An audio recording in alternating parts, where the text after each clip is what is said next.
आप तक टाइम्स में आपका स्वागत है। नए विचारों और अवसरों की प्रणेता बने बेटियां। कैप्टन रणजीत सिंह राणा। रिपोर्टर बिंदिया ठाकुर, सुजानपुर डिस्ट्रिक्ट, हमीरपुर। बेटियां समाज और मानवता की अमूल्य धरोहर होती हैं।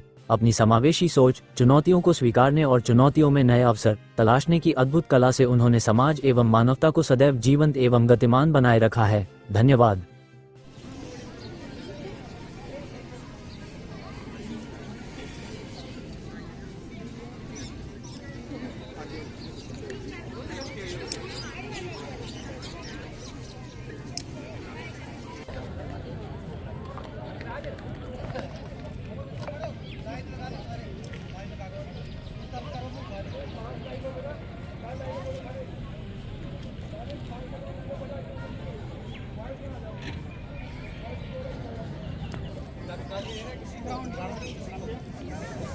ग्राउंड जी दौड़ना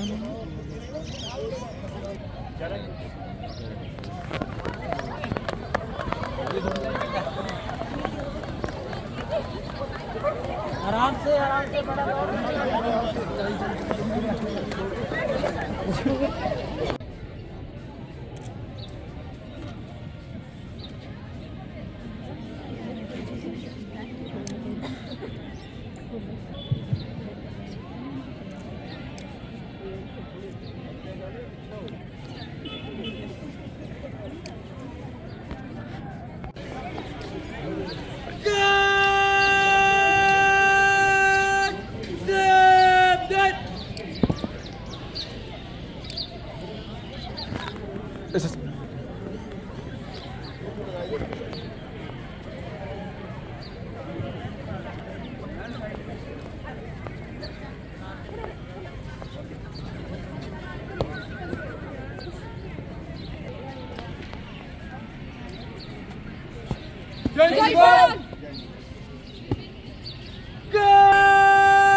तो चलो यार।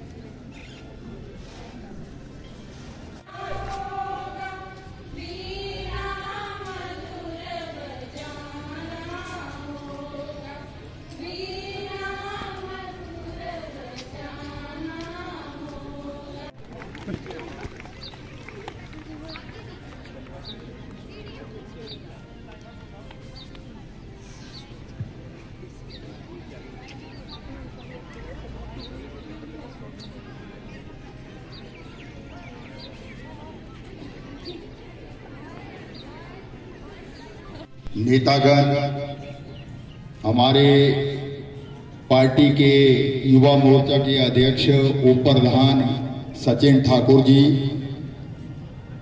व पार्टी के वरिष्ठ कार्यकर्ता, व मेरी माताएं बहनें, व प्यारे बच्चों, आपको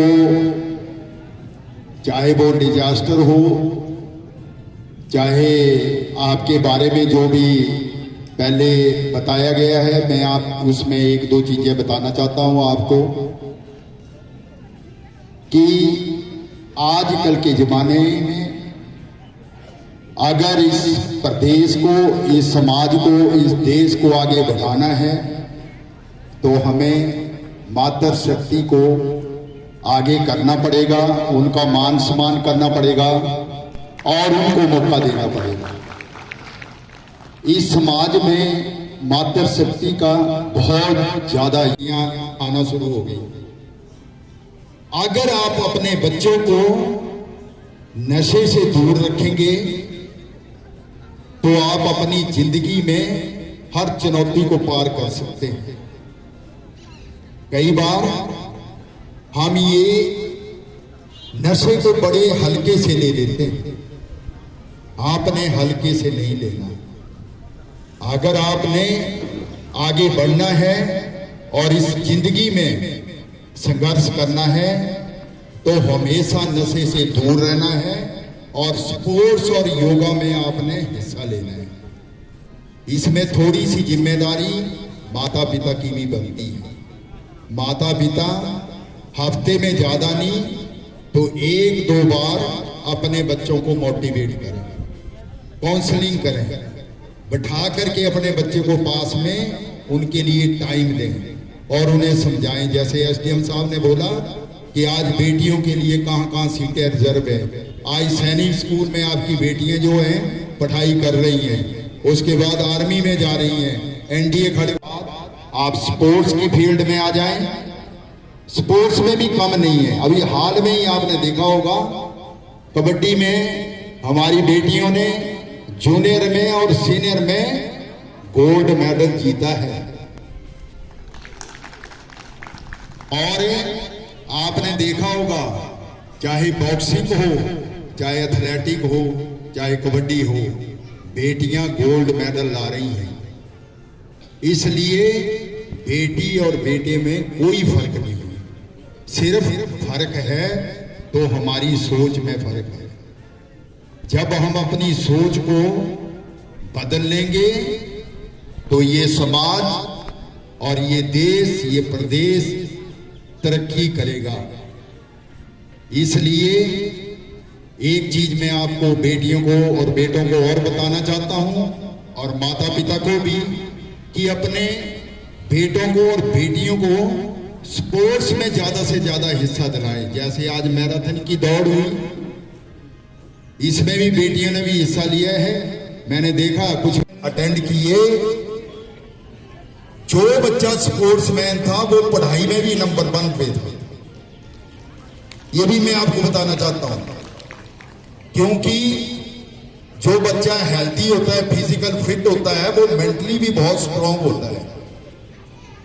इसलिए अपने बच्चे को आपने स्पोर्ट्स में हिस्सा लेने के लिए जरूर प्रेरित करना है, पढ़ाई के साथ साथ।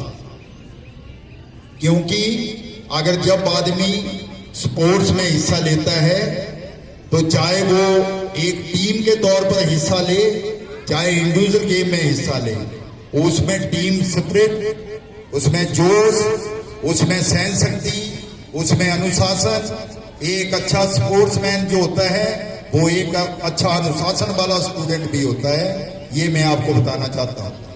इसलिए अपने बच्चे को, छोटे बच्चे को ही आप, मैं आपको एक चीज और बताना चाहता हूं, ये एक नशा है स्पोर्ट्स भी। जब आप अपने बच्चे को डालेंगे, आप छोटे से बच्चे को ले लो, 3-4 वर्ष का बच्चा हो, उसको आप एक फुटबॉल दे दो खेलने के लिए अपने आंगन के बीच में, वो डेली ठुड मारता रहे उस बॉल में, और 1 महीने के बाद आप उस बॉल को छुपा दो और वो आपको पकड़ के ले आएगा, अभी वो बॉल कहां रखा है, मैंने खेलना है। इसलिए स्पोर्ट्स एक नशा है। जब आप इसको इसमें डाल देंगे तो बच्चा दूसरी तरफ नहीं जाएगा। दूसरा मोबाइल से भी बच्चे को दूर रखें। कई बार मैंने देखा है कि तो हमें हमेशा मातृशक्ति की इज्जत करना बहुत जरूरी है। मैं आपको बताना चाहता हूं, बेटियां किसी से कम नहीं है। आज हमारी बेटी वो जहाज उड़ा रही है, फाइटर जहाज, जिसको देखते ही दुश्मन के कांपना शुरू हो जाता है। उस फाइटर जहाज को आज हमारी बेटी उड़ा रही है।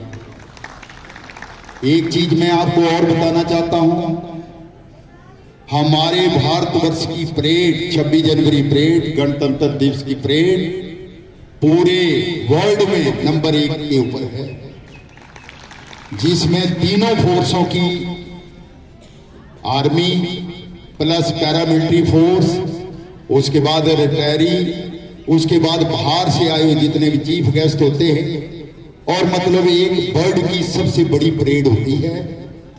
और उसमें भी उस परेड का नेतृत्व जो किया था, आपने टीवी पे देखा होगा, वो भी ये हमारी बेटी थी जिसने उस परेड का नेतृत्व किया। और वो छोटी परेड नहीं है, इतने किलोमीटर चलना कोई इतना आसान नहीं है, लेकिन हमारी बेटियां आज जो बेटियां हैं वहां पे ट्रेनिंग कर रही हैं। इसलिए आपको अपने बच्चे को मोटिवेट करना, काउंसलिंग करना बहुत जरूरी है। आप किसी का एग्जाम्पल दे सकते हैं, उदाहरण दे सकते हैं, नशे के बारे में उदाहरण दे सकते हैं, किसी का उदाहरण दे सकते हैं जो सबसे ज्यादा बुजुर्ग है या कोई नौजवान है जो नशा नहीं करता है और स्पोर्ट्स में हिस्सा ले रहा है और वो मेडल ले रहा है, उस बच्चे के बारे में बताएं आप। तब जाके वो बच्चा जो है आपका नशे से दूर रहेगा, और अगर वो नशे से दूर रहा तो वो अपनी जिंदगी में हमेशा सफल होगा। इसलिए मेरी आपसे गुजारिश है माता पिता से कि आप अपने बच्चों को जरूर नशे से दूर रखें। मैंने भी यहाँ पे बताया हुआ है, पुलिस वाले पकड़ भी रहे हैं, अभी थोड़े दिन पहले भी पकड़े हैं, कि नशे के बारे में किसी को छोड़ा नहीं जाएगा। और अगर आपने नशे से दूर रहना है तो अपने बच्चों को आप स्पोर्ट्स में जरूर डालें। तो खेलता रहा हूं, ऐसा में नहीं करना। इनसे इनकी आंखें जो है कमजोर हो जाएंगी। कल कोई आर्मी, एयरफोर्स, नेवी में नहीं जा सकते आपके बच्चे। देना है मोबाइल आपने, लेकिन थोड़ी देर के लिए, होमवर्क करने के लिए या कोई पढ़ाई करनी है तो उसके लिए, लेकिन वैसे उसके ऊपर थोड़ा सा आपने कंट्रोल रखना है बच्चे को, मोबाइल के ऊपर भी। और आपने अपने बच्चों का ध्यान जरूर रखना है।